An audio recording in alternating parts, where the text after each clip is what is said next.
Namaste. Welcome to the next video of Machine Learning Practice course. In this video, we'll talk about how to select and train machine learning model. This is step number 5 in our end-to-end machine learning project. In this step, we'll talk about how to select a machine learning model that can be applied on the problem at hand. So it generally happens that when we are solving a machine learning problem and we get the data, we are not sure what kind of machine learning model to use. In this case, it's a good practice to build a quick baseline model on the preprocessed data and get an idea about model performance. So in this case, in the case of wine quality prediction, since the quality is a number, we can use linear regression model as a quick baseline. Once we train the regression model, we can evaluate its performance on both the training as well as test sets. We can use mean squared error as an evaluation measure.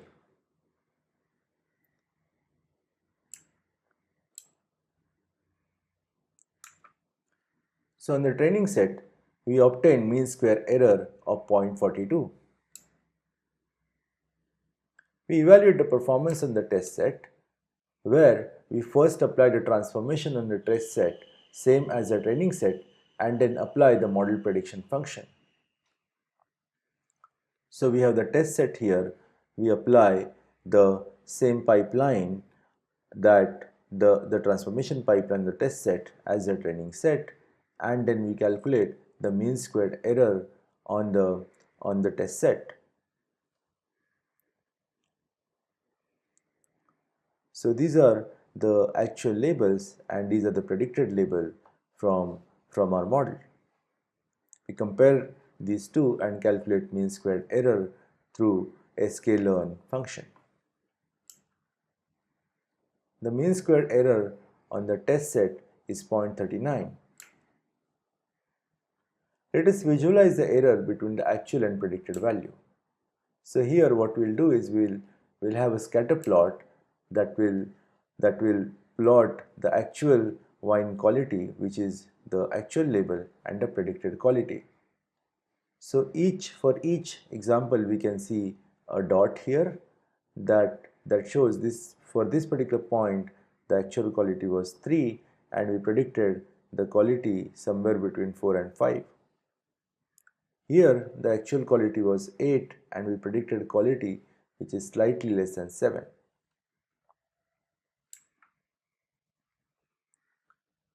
So this particular plot shows that the model seems to be making an error. Model seems to be making errors on the best and poor quality wines. So on either extremes, the model is not performing that well. On the other hand, for average quality wines, model seems to be performing fairly well. Now that we have a quick baseline, we can try to build other regressor models. Decision tree regressor is another such regression model. We are yet to study this in machine learning techniques course, but in the later weeks of the course we are going to study decision tree regressor model. In this case, what we'll do is we'll use the decision tree regressor as provided by the scikit-learn package. We import the decision tree regressor and call the fit function on the training set. At this point, I would like you to notice a similarity between two code snippets. In case of linear regression, we had linear regression object on which we call the fit function, and in decision tree regressor we have a tree regression object on which we call the fit method. And you can see that the fit method takes the same kind of parameters. These are the features of the wine and this is the label. And this happens due to a nice code design by a sklearn library. Both linear regressor and decision tree regressor are instances of estimator class. In the second week, we will be discussing about design principles of sklearn library in the overview of sklearn lecture. That time, some of these similarities will be more clear to you.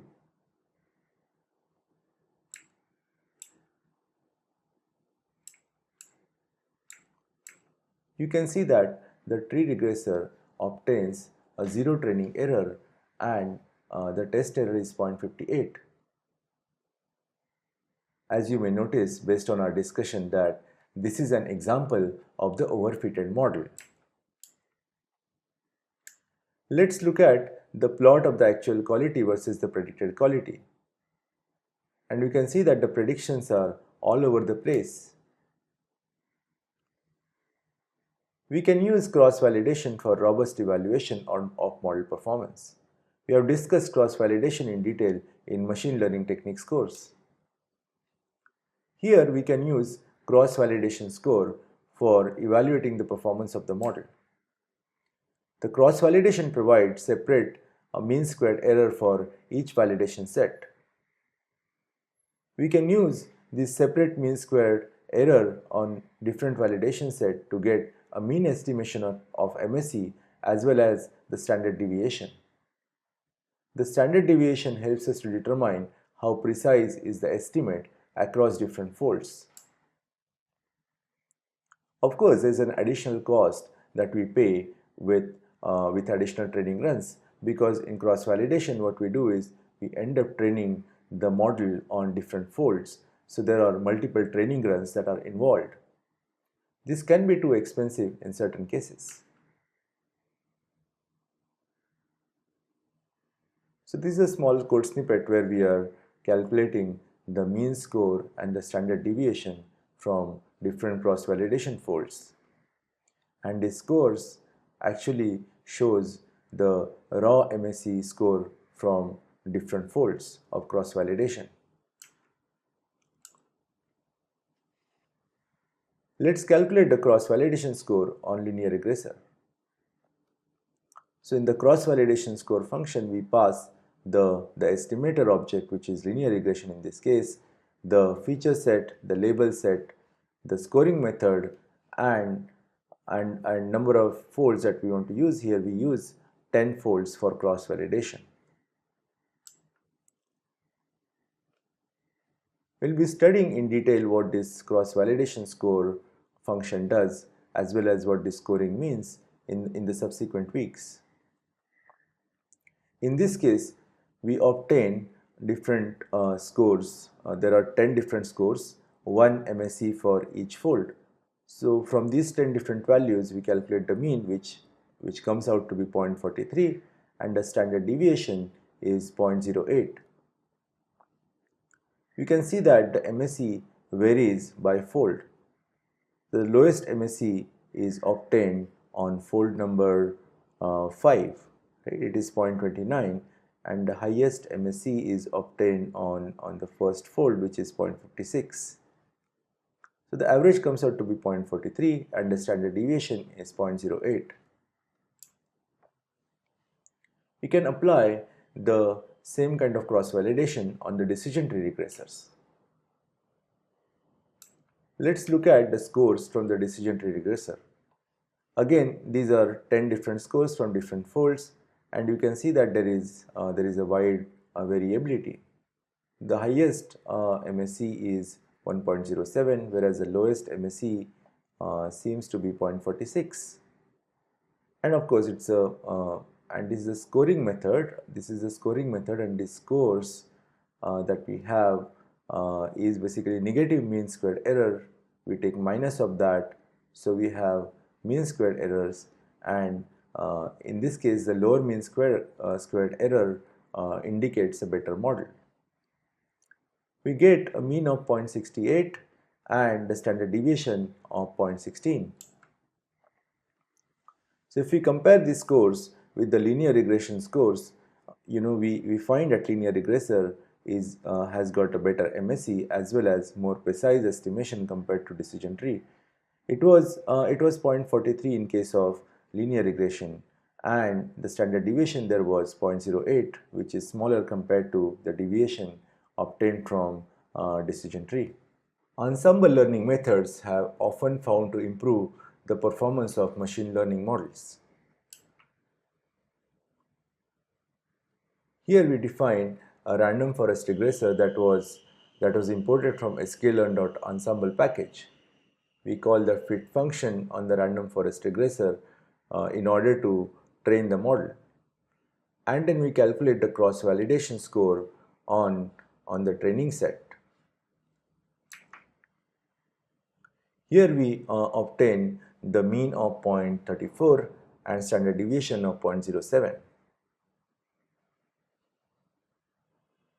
In case of random forest regressor, you can also see a variability, but that this variability is much less compared to the previous two models. Here the mean is 0.34 and the standard deviation is 0.07.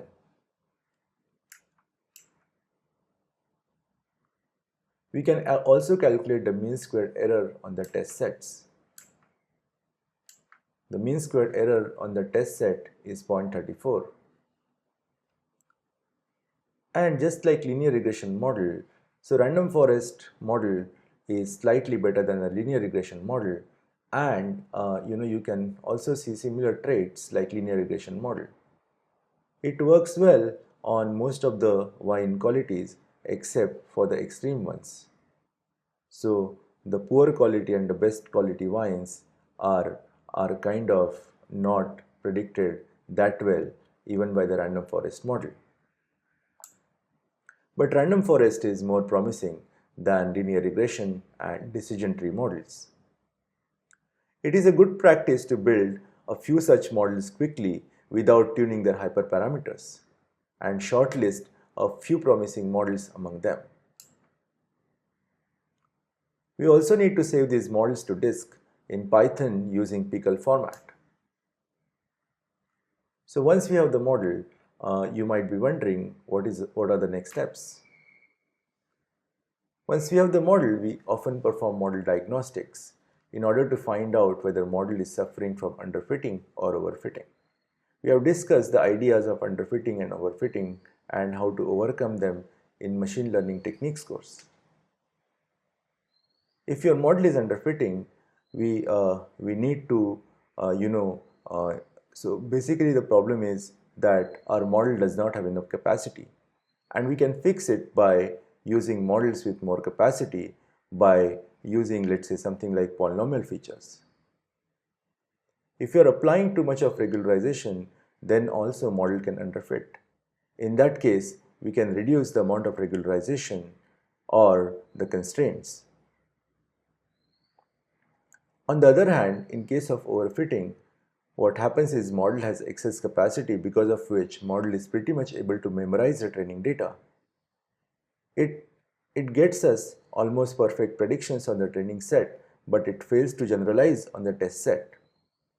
We can fix the overfitting problem by getting more data or trying simple model, or we can apply more constraints or regularization in order to prevent the overfitting problem.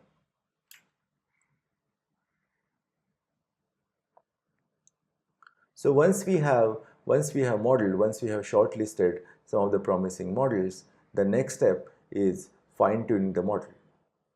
We'll talk about fine-tuning in detail in the next video.